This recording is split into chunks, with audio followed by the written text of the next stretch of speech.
David Banner. So the new Goodie Mob album. New Goodie Mob album. Tell us what's the driving force behind this album? Go for it, Gip. You want me to do it? Yeah. No. The driving force is it's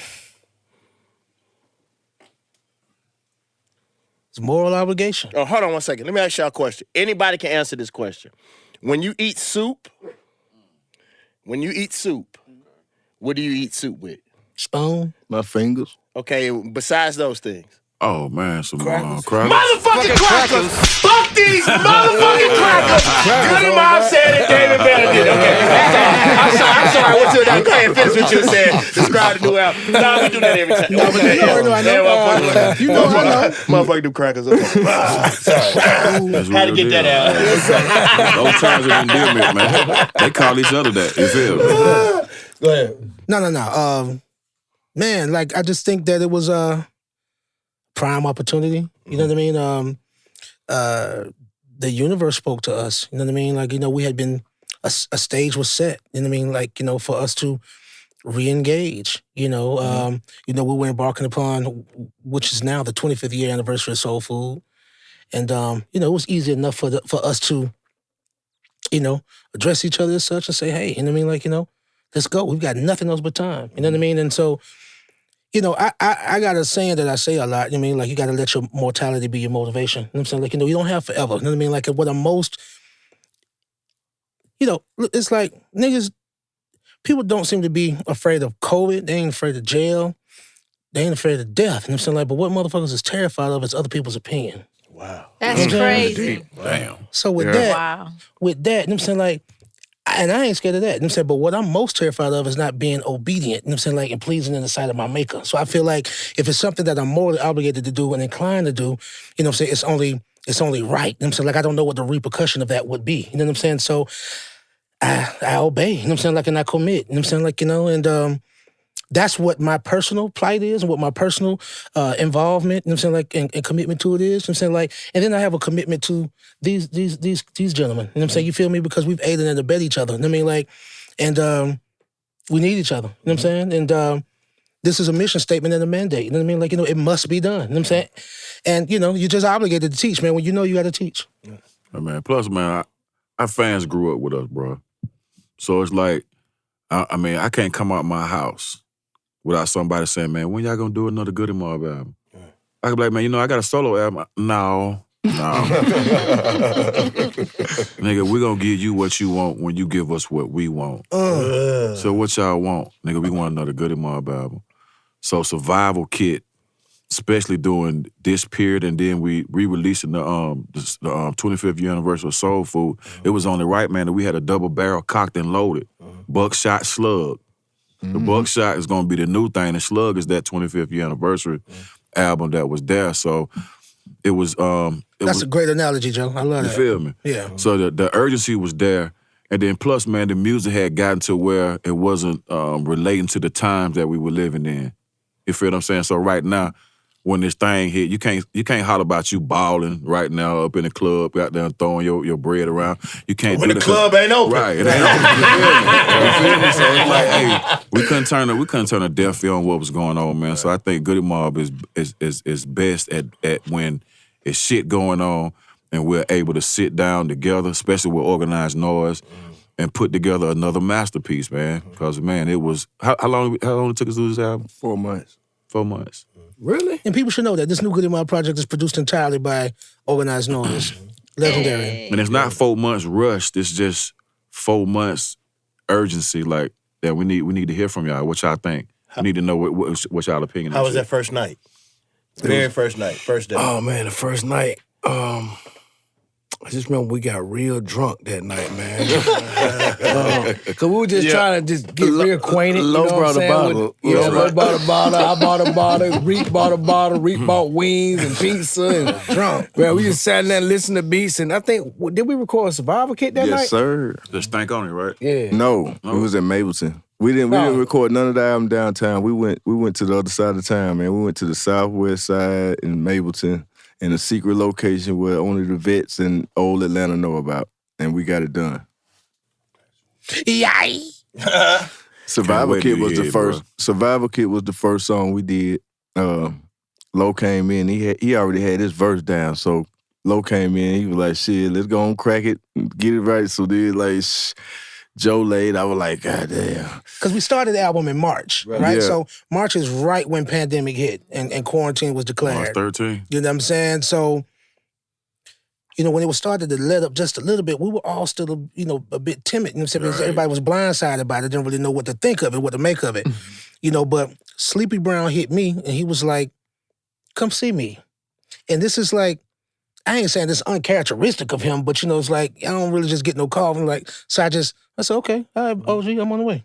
I went and seen him. He played me the Survival Kid beat. I was like, okay, he played me 2 beats. Survival Kid came out of that, and a song called Me Time came out of that. But I didn't do him that day. I said, give him to him. I'm gonna ride with him. And I hadn't written a rhyme, and I didn't even use my phone. My fiance had bought me a little a monogrammed book for my birthday to write, like a little memoir thing. I said, I'm gonna use that. You know what I'm saying? So I hadn't physically wrote anything in years. You know what I mean? So that was interesting. So it took me about 3 weeks. You know what I'm saying? But then, man, when that seal broke on it, woo, floodgate. You know what I mean? So that verse and then, but to make a long story short, when we was at first, before everything, we got a little wiggle room to get together, which is what we wanted to do in the first place, we was just submitting stuff. Like, so what I would do, they give me a bag of beats. I'm like, blah, blah, blah, I like this. Maybe not this one. I like this. Do a little idea. What y'all think of this? We'll just get on the group email and do it like that. Here go the first verse. Y'all fuck with that, man. Like, shit, goddamn, finish it off. Kill him. How was Rico in this process? Because Tito Lopez is a really good friend of mine. I went over and I sat at Rick's house, and I could tell, like, just how much the process meant to him. Because, like, he was sitting over there working on beats the day that I went over there, and I was trying to slide mine in. I was like, hey, dog. Tight, huh, and he was like, yeah. He was like, bro, like, no, like, we really want to do this process. And he sat down and he talked to me about just how much it meant for all of y'all to be back together, just everybody at the same time. Like how was that feeling? Just not just Goodie Mob being together, but just like the Dungeon family and Goodie together at the same time as grown men. Because I know growing up, man, has a way of, it's not sometimes just a matter of opinion of how people feel about each other, but shit, kids and life has a way of just happening. How was that process? I think it was great because I think that all of us, have been out there in the world. We work with different people. We went out there and had different kind of successes. And just being back in the room with them and feeling like for the first time since those first albums, I don't have to worry about the music. Like, I think none of us had to worry about the music because we know that they safe. They understand us to the bone. So it was almost like, even like recording the album, like Yoda and Reek and Pat, they would send us up to 8 or 9 mixes of just one song. You like this, you want to do it like this. So it's a process with us, but being intricate enough to do that for the music, where we was able to concentrate on our lyrics and make sure that we brought people, again, another classic album, and that we made sure that we touched on a lot of subjects that's going on out here. Because I think that, it's just a travesty for the music not to match what's going on out here. And we have to take our hat off to Lil Baby for doing Black and White because that was a beautiful record. It was great that he represents Atlanta. And it lets you know that even with the kind of rap that he does naturally, he was able to take time out of that and say, yo, I need to say something for our generation. And for me, like, that lets you know that the DNA of Goodie Mob is always alive in Atlanta. That's my favorite song of the last 10 years. That's dope. Shout out to Lil Baby, too. He came in for us. We just did a concert. Our company just produced a concert for the Thurgood Marshall College Fund. It's the biggest concert this year. And the one thing that we didn't have was the connection with the youth. And Lil Baby came in, and he was just like, he with it. He respected, he knew the culture, he knew the history. And that young man came in. It was funny because somebody had made a comment, like, y'all gonna be here all night with them. Them boys came in early, they were on time, they did their job, and they left. And like, bro, I'm and so enamored with his growth. We were able to see him grow within a year's time, you know. And so I really appreciate him and his whole entire crew. Gip, I got a question for you. What's up, King? Bro, what is it about your personality, bro? It seems like you can go anywhere in the world. Like in my travels, dude, I run into you every fucking where I go, bro. I remember me and you had this conversation. We were sitting, I don't know where we were sitting. We were sitting in the hall at this big hotel, bro. I forgot. And you were telling me about probably was in St. Louis. The different type of parties that people have, bro. It's like everywhere you go, man, you good. What is it about your personality, man? That everywhere I go, I see you, bro. And you good everywhere you go. I just think that's my part. That's who I am. That's who God made me to be. The bread amongst people. To be able to always go into situations, cause you know, like you said, like you might see Gil with a bunch of Crips in LA. you might see Gil with Samoans. You might see Gil with anybody. Shoot, we was in Japan, we was with some of their mafia folks. So I mean, like, it's like, for me, like, I can just always get with a certain person, and I can figure out them real fast to figure out where we connect. And it's also because of my background, you know. I was raised by a soldier. So I understand building brigades. I understand personalities. I understand attitudes. I understand just things that make men work. So with that being said, it's just I've always had a knack for going into places where people are kind of scared of, and I find a friend. You know, that's just like with Cujo. Like when I first met Cujo, a lot of people were scared of Joe. I loved him. First thing I did, took him home, and it was funny because I didn't, you know, the first thing I told my father, he said, "Who is that?" I said, his name Willie Knight. and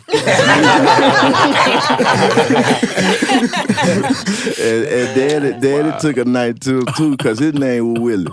So like just growing up and always, even before Goodie Mob, I was in East Point Chain Gang and I was the baby. You know what I mean? So I was like, it was like Cool Breeze, Chief, OZ, Cap One, all them was older than me. You know what I mean? So I've always been around older cats my whole life, and I always was drawn to coolness. Cause like where I got my silver from, my uncle was the first person I ever saw with platinum and gold in his mouth. You know what I mean? So I was just always very, very intrigued about things that was different, and people that had an attitude where they didn't live inside of the box. I was very drawn to that kind of personality. Yeah. Scott?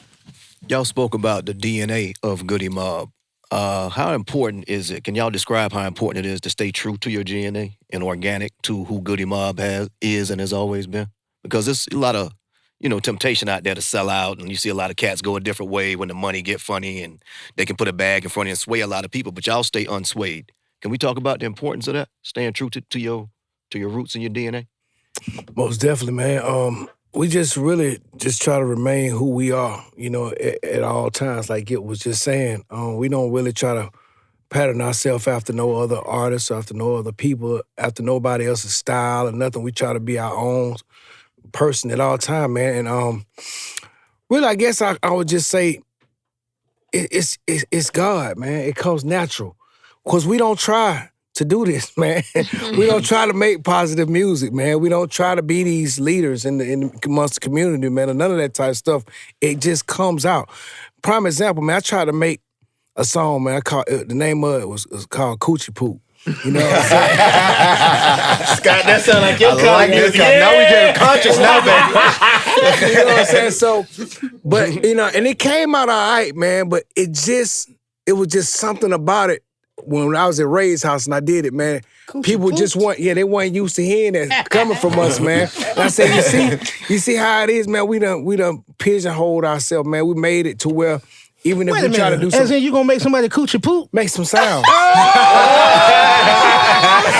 Make some sound. Yes, sir. We like that. Real nigga. Coochie poo. Real. We got us a new hashtag. You know what? It's a man over there.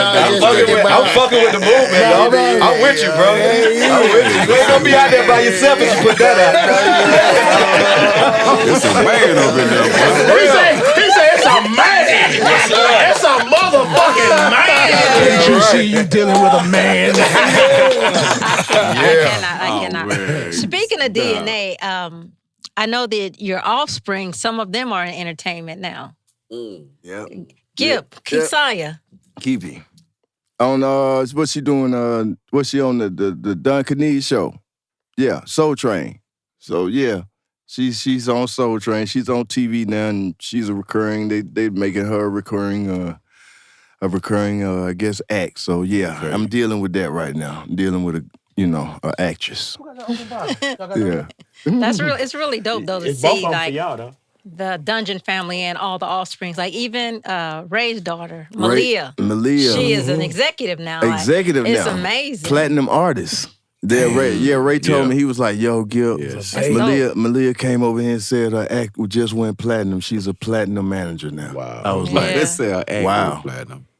so the influence is like they're even not just fans and family. So it's amazing. yeah, it's amazing because I love it because I love the girls are going out there and they're making their bones. See, it's like the biggest thing about anything is like keep sides me and Joy put together.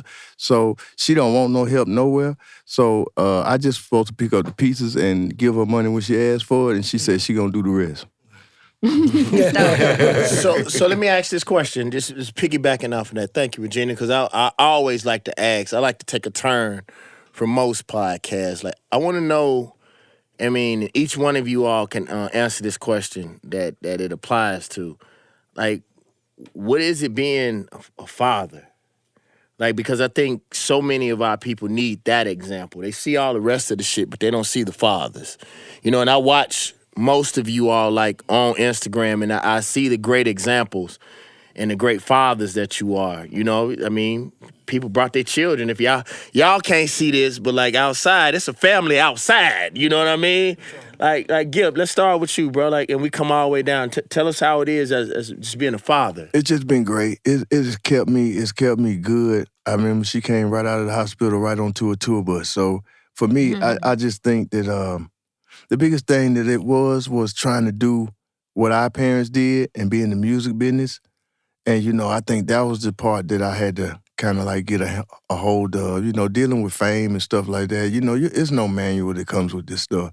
You know what I mean? So I think that we did the best that we could. And we were the first, I say we were the first family from during those times to really put our kids out there and let people know that we was kind of raising our kids and not going out there and saying that we don't have kids. We really involved our kids in our whole career. So that's the way it is for us. And it's been best because I think with our kids being so close to us, all of us, our kids are really equipped to go out here and handle whatever's in the world. That's real. Yeah. Well, yeah, my son Kingston, we spend a great deal of a time together, you know, and I'm fortunate for it because we're making up for a lot of lost time, you know, out there grinding, trying to provide, you know. So I'm really fortunate for him, though. He's an exceptional young man, and it's you know, not so much like a father-son kind of thing, you know what I mean? Because I don't have to command him. Like we have more of a camaraderie than a command. I really do view him as an equal because he has a great, you know, almost all of my virtue, you know, and none of my vices. You know what I'm saying? So He's smiling now. yeah. You know, he's a much, you know, new and improved, you know, and more evolved version of myself, and I'm trying to help maintain and sustain that and steer it. I mean, you know what I mean? Like give it perspective, you know what I'm saying? Like clear path for him, you know, but give him wiggle room, you know what I'm saying, and margin for error, because we're all human, you know what I'm saying? So, but I like to keep him with me because I enjoy him. He's a really good friend to me. That's good. Yeah. We're moving on down.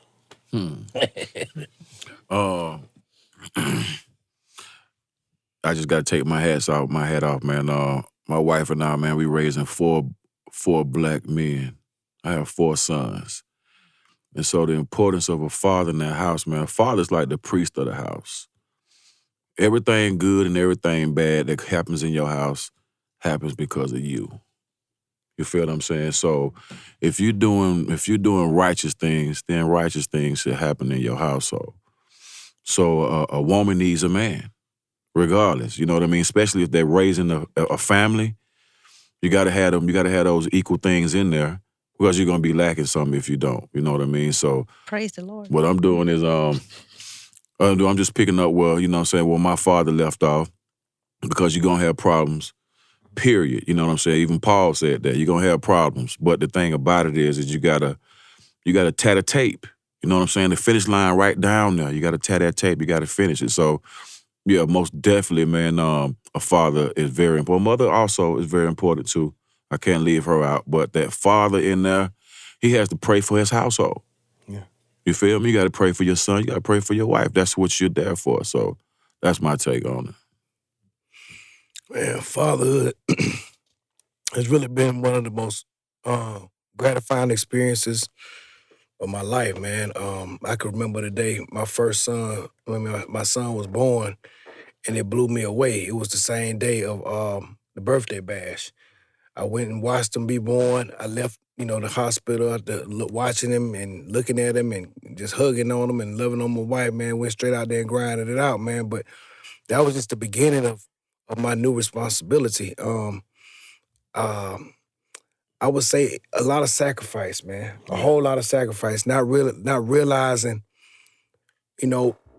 how to be a father. I had a father in the household with me, but I like Gip saying, it wasn't no owner's manual to this whole thing, man. It was like, what directions do I want to go? How do I want to teach him to be a man? How do I want to teach my daughters to be young ladies? And I could definitely say they growing into their own. Last year, my son was really a work in progress, man. It was trying to get that man to just focus on school and make some good grades was real hard, at that time, because he a new teenager, just 15 years old, smelling himself, like my grandma used to say, trying to figure out who he is. The hormone working for him, but I could definitely say this year, my man got him a job at Chick-fil-A. You know what I'm saying? He working every day, going to school, and making me proud right now, man. Everybody got a humble beginning. I told him, being on TV and making music, if that's something you want to do it. But I want you to know how to survive. Yeah. You know what I'm saying? I want you to know that this is a fallacy land we're living in right now. It could be snatched away from you in a split second. Every day. Then what you gonna do? You know what I'm saying? So get that job and learn how to live, learn how to take care of yours. Then, the music and all the fame and the fortune to come one day, Regina, you got anything before we Yeah, get wrapped up? fatherhood. I'm just kidding. I do have something before we go, though. So I think your second album, Still Standing, was underrated. And that's the project I got a chance to work with you guys on. And I'm a Goodie Mob fan. Like when Soul Food came out, I put Southern Playalistic away. Ooh. So I need something from you guys today. What you got? What you need? I need y'all to sign my plaque. Oh, shit, son! Go, Regina! Hey, Regina! Oh, yeah. Just fuck it all up. I pay for it. Don't worry about it. I got a little bread, dog. We good. We straight. Oh, Regina, you did that shit. No, I really do. Like, I'm a fan for real. Real talker, real walkie-talkie. Speaking of parenting, I was parenting when this album came out, so I didn't get to go to no That's how me and shows. Regina got tight. I used to I used to have to break in to stank on you. They wouldn't let me in. Regina Davenport, man, she's a legend. I was a little aggressive back then. They wouldn't. Yeah, they would. ain't let me in.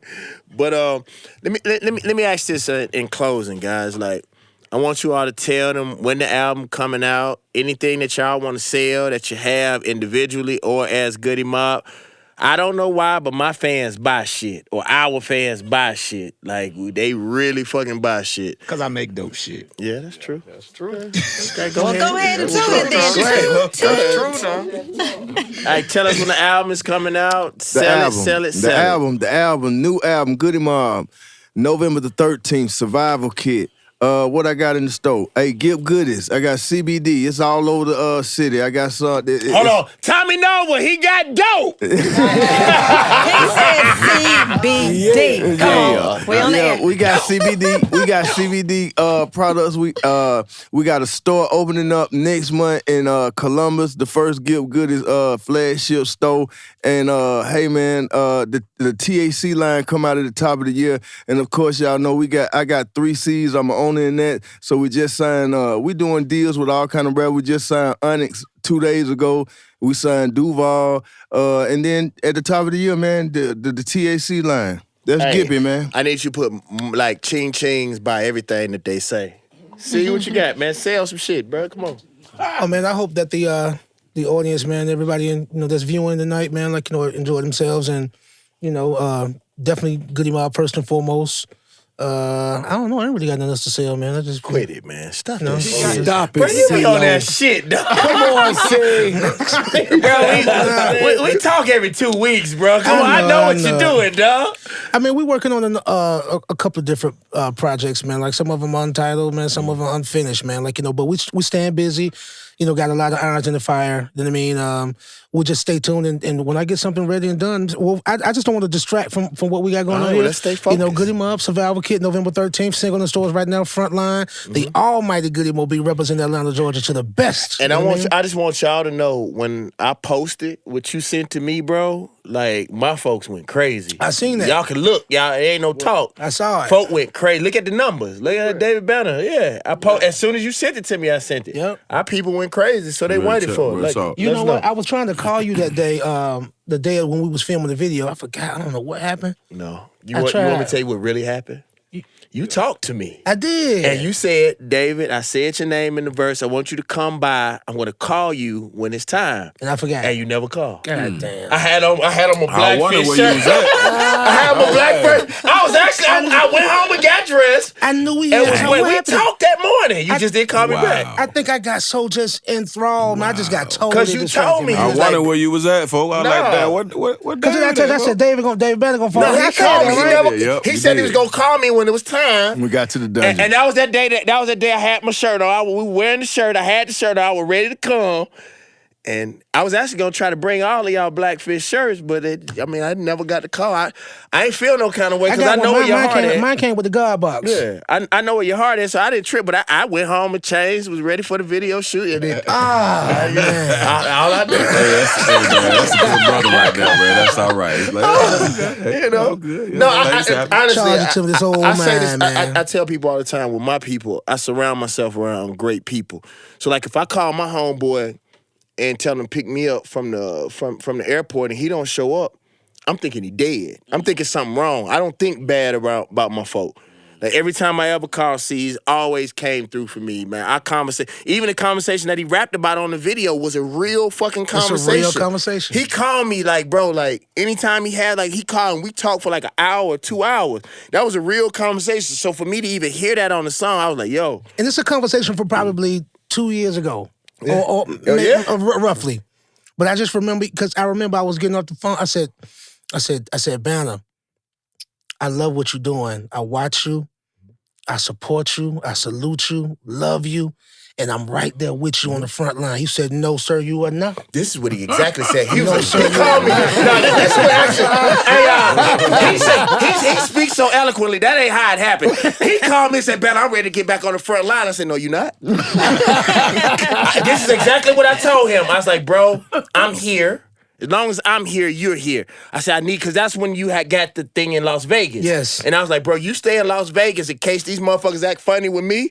I come out there with you for a week, make some bread, and then get my ass back on the front line. And I told him, I was like, dude, if you look at these white folks, they got the land, they got the air, they got the water. They got different. Everybody got to play their position in the position that's best for them. As long as you connected in the movement, it don't matter where you are. I never forget this. I'm gonna tell y'all this story real quick. I was SJ president at Southern University of Baton Rouge when y'all came. Boo. I know. You say boo. I didn't say that. He went to FAMU. You can't never trust a motherfucking rattlesnake. And Gib, you shaking that motherfucker hand. Hey, look, Gib. Look, Gib. I'm just saying. Look. Yeah, but Gib was in the parking lot with me though. Oh, with Tommy getting out. But no, what I was saying was, You said with Tommy. Tommy be getting high as shit. Gib, you know that's who shot the video. Yeah. With us. No. With us. Yeah. We did that shit too. We did it. But what I was saying was, It was a little bit too much. They were scared. hey, but that Okay. was. We showed down some white boys in the video. They and were scared. Kicked some. Anyway, so what I was saying was there was this president at Southern, and throughout history they had called him a sellout. Come to find out, because I was SGA president, I got to hear the real story. What happened was the National Guard was coming, and he had found out that they were gonna kill everybody on sight. So he went and got all the black nationalists. It was 4 of them. And he said, "What school y'all want to go to? Pick any school, and I'll pay for it." He sent them all. One wanted to go to Harvard. One wanted to go to Stanford. I'm just calling out schools. He sent them. He paid for them personally. Everybody thought that he expelled them all, and they had dropped out of school and didn't make no money. And he goes down in history as a sellout. But he realized that if they were on campus, that them white folks was gonna kill anybody that they saw. So to save the lives of black folks, he sent them folks to wherever they wanted to go just to get them off campus, and he went down through history as a sellout. And I never forget that story, man. And when they told me that story, because we all have to play our parts in history, and sometimes in order for us to move forward, I'm watching what they're trying to do to Ice Cube right now. You know, and that's a tragedy. Like, man, like, sometimes we go down in history and we got to take the L for our folk. And what I want to tell you all as a collective, man, you all are a big part of why I became the David Banner that I became. When I heard Soul Food, it changed my whole entire life. And it showed me when I did my research on y'all, when I called down here, like, what's up with these dudes? And I heard some stuff that we gonna talk about offline. Like, y'all could have rapped about some shit and it would have been validated. Yes, sir. It would have been highly validated. Yes, sir. And I'm just glad that you all chose the path that y'all chose. Anything you want to say before you leave, bro? Of course, man. This is Trapper Jack MD. Of course, man. Or check game, man. Y'all can check me out, man, at 55 The List merch. You know what I'm saying? Since this pandemic thing came down, man, I started learning the thing about branding, especially watching you, man. You've been goddamn in the trenches, man, since whatever branding came out. You know what I mean? So I just think that that I was kind of late on the branding thing. So man, I'm able to you know what I'm saying, put some shirts together, man, give people what they like, man. Spell it for them so they can go to for it. For sure. 55 The List, man, that's F-I-E. F-I-fucking-E. D-E-L-I-S-S-H. That's 55 The List merch, man. And then I dropped the album too, man. It's called Feed the Lions Volume 2. And what I do is I share my platform with independent artists, you know what I mean? So when they have a song, I drop a song right with them and I put them on the album right with me. So they share whatever my platform is. And y'all get a chance, y'all check out Echoes of a Legend too. It's a solo album I dropped out this year too. So it's about, man, sharpening up that sword, man.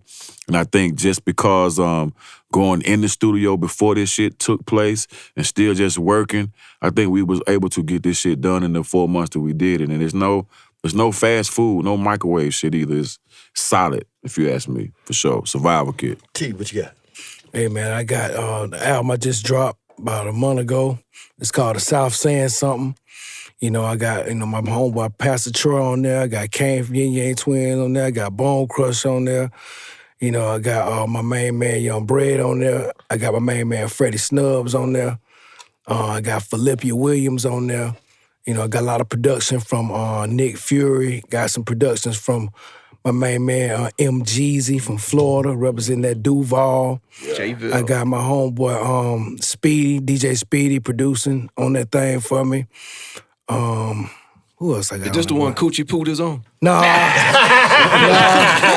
didn't put That damn Coochie Poot. That didn't make it. I got something for you though. I got Porn Star on this one. Okay. I'm on it. I got Porn I'm Star. on it. You I want that gotta to be check my this new out, theme man. song on the podcast. Yeah, man. And you know what? I got this Goodie Getter I got on right now, man. Represent, man. Y'all check me out at tmogoodie.com, man. It's going all the way down, man. I believe it's the hottest record I ever put out. Check me out, folks. I got a question. Huh? So, Cujo, is that available on your site? That shirt? 55 The List, yeah. What does it say? He said, yeah. What does Man. it say? And tell us what it stands for. Well, it say the good die mostly over bullshit. That's Goodie Like I Mob, said, man. we was coming up in the 90s, we had recognized the cycle that was going on.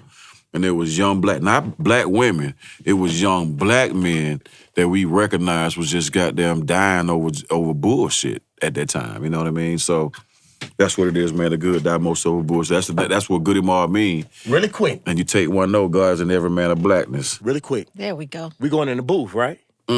Are we still going in the booth? Yeah. It's still over there. All right, sis. So we about to go in the booth. He said it's still over there. Y'all give me 1 second. I'm about to piss on myself. I'm going to go piss. And when we come back, Goodie Mob be in the booth.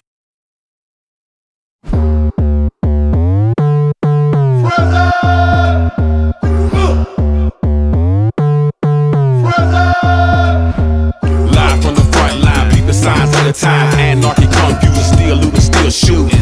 Police abusing, still no solution to the problem. Gangbangers killing toddlers.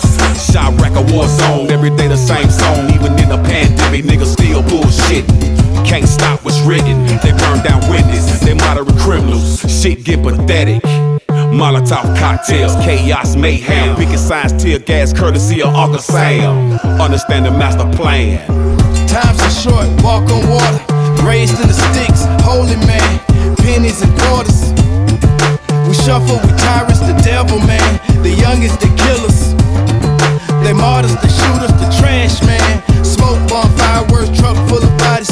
Race for a party, live from the front line. Rubber bullets flying, corona in the air, give a fuck about dying. Live from the front line, military artillery, I'ma keep mine. The government lie, live from the front line. Molotov cocktails, chaos, mayhem. Picking signs, tear gas, courtesy of Uncle Sam. We live from the front line. We live from the front line. We live from the front line. We live from the front line. Molotov cocktails, chaos, mayhem. Picking signs, tear gas, courtesy of Uncle Sam. We live from the front line. We live from the front line. We live from the front line. We live from the front line. You ain't on my level, I got my dirty shovel. But will he stop? Never. A shot at the devil, I'll get your hair bevel. I'm a good fella, on the front line. It was by design, they wanna take mine and try to break lines. And walk with a soldier to the front line. Gas in the air, or make a brother choke. A poison in the smoke, a 12 throwing at your boat. No joke, on the way to CEO. Let's go burn this motherfucker down to the floor. Let him know T-Mo doing it from the front line. Picking signs all out, take mine. Molotov cocktails, chaos, mayhem. Picking signs, tear gas, courtesy of Uncle Sam. We live from the front line. We live from the front line. We live from the front line. We live from the front line. Molotov cocktails, chaos, mayhem. Picking signs, tear gas, courtesy of Uncle Sam. We live from the front line. We live from the front line. We live from the front line. We live from the front line. I ought to be an owner watching my team play from the skybox. One ice cube in my cognac in my sock. Red phone ringing, need assist from the old man. The one with the gold teeth, not the all gold man. I ain't been to war in 10 summers, but I can still put a sparrow right between your numbers. And there's an affiliated flag on the plate. Said, let me do it, okay, a bag on the way. Now David Bounder told me low, keep your hands clean. While you had to keep your shirt and your pants clean. Cause further on up the ladder where we need your face card. Say less and pay for it with your race card. Molotov cocktails, chaos, mayhem. Picking signs, tear gas, courtesy of Uncle Sam. We live from the front line. We live from the front line. We live from the front line. We live from the front line.